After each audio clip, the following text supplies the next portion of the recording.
Hey, what's up, guys? In this video, I wanted to specifically speak to the younger viewers out there. I want to share with you guys what the reality of life is as a felon, okay? I noticed that people don't really talk about this. People that are popular in the mainstream, especially, I rarely ever hear anyone discuss this, and at the same time, I see a lot of popular and famous figures actually promote that bullshit, thug life, criminal life, and going in and out of jails and prisons as part of growing up. You know, giving the impression that this makes you tough, this makes you cool, this gives you status, when the truth couldn't be farther from that. All right? So the reality is, guys, that once you go to prison or jails, your time, as far as what you have to serve for the crime you committed, doesn't end. A lot of people are under that misconception that, yeah, I could just do whatever, and this is how much time I'm facing. I could do that time, and it's over. It's not over. That chapter in your life will forever affect you negatively. For the rest of your life, you will be damaged because of these convictions and your status as a felon. All right? I became a felon many, many years ago. I'm a multiple felon. Okay? But it doesn't matter, because if you just once, one criminal conviction is enough to basically put you in the category that I'm about to share with you. As a convicted felon, I have lost so many of my rights. Okay, I'm very fortunate in that I was able to become successful financially and take care of my own family, provide for myself. But most people who are felons cannot do that.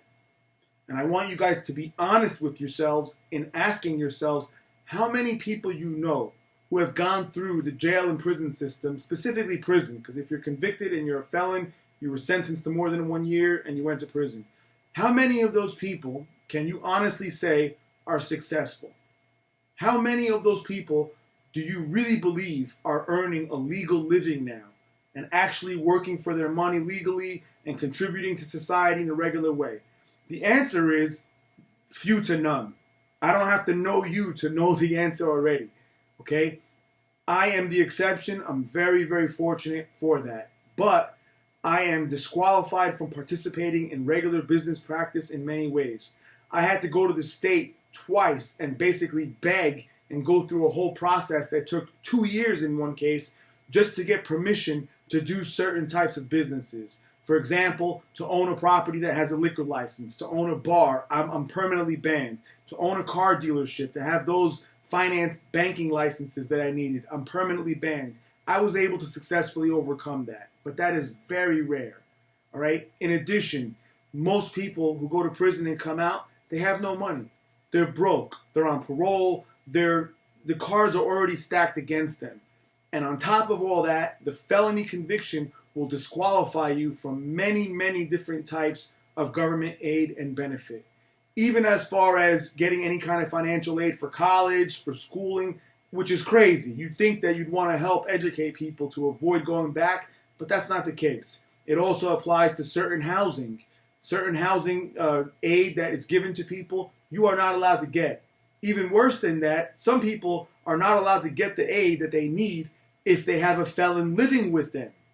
A lot of people never know that, and that's crazy. A mother and a child sometimes can't live together because the child is a felon, and the mother will no longer be able to get any financial aid if he lives with her.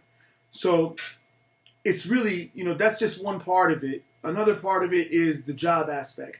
It is almost impossible for anyone in this day and age to get a job, any decent job especially, with a felony conviction. If I weren't in the position that I am now, being self-employed and a business owner myself, I would really have nowhere to go. If you don't have friends that are going to open a door for you and give you an opportunity and look past your criminal history, you're really screwed. I don't believe that I can get a job at Burger King. I don't believe that I can get a job at Walmart or Home Depot or McDonald's or none of these entry-level, positions. I can't get what is commonly looked at as very low kind of jobs. I can't get those. It's not because I'm not qualified. It's not because I'm not capable. It's because once I give them my legal name and they run it through this system and do the background check, they're going to see all this stuff that happened so many years ago. And I'm forever going to be, banned from participating. I'm banned from having any weapons. I can't have any legal weapons. I can't protect my family. The Second Amendment doesn't apply to me anymore. Forever, for the rest of my life. You know what I'm saying? I'm also, unable to vote. I know it differs from state to state. Not that I care personally, but to those that do, you lose your right to participate in the democratic process. You're out. So you're not even considered a full citizen anymore, yet expected to contribute as such. They don't give me any discounts on my tax rate because I'm not allowed to vote, because I'm not allowed to have a gun, because I have all these fucking restrictions against me. They don't care. They're not factoring that in. So I just wanted to share with you guys not only that part of it, but also the negative stigma that goes with it. Just imagine you guys do something now and you finish the jail or prison time for it, and for forever you're going to have to make the decision of whether you're going to be honest with yourself and with other people you meet and tell them what happened to you, or you're going to be a fucking liar. And a good example of that is you meet a girl that you're interested in, that you think you can fall in love with, or you are in love with, that you think you can marry and potentially have your whole life with. Guess what? 9 out of 10 times when that girl, or even worse, her family find out that you're a felon and you were in prison, that's going to be the end of that shit. They're not going to accept it. People don't overlook this. People don't forget. People don't seem to understand that something could have happened a long time ago and you are now a different person. They don't care. I know people that went down to prison 30 years ago and are still to this day affected by this. So I really wanted to share this with you guys because I hate that the people who are, in the spotlight, in the media attention, they're full of shit. And they're not telling you young people anything important. They're fucking filling your head up with bullshit, with garbage that's not realistic or that is going to harm you later in life. So please, let me be the one to tell you the truth about it. It's not fucking cool. So if you're thinking about committing a crime and you're weighing it in that way, only how much time I'll have to do if I get caught, stop doing that. And remember these words that I'm telling you. This shit will follow you forever until I die. And until you die if you become like me. So please take heed to what I'm saying, guys. I hope you got something good out of this, and I'll talk to you next time.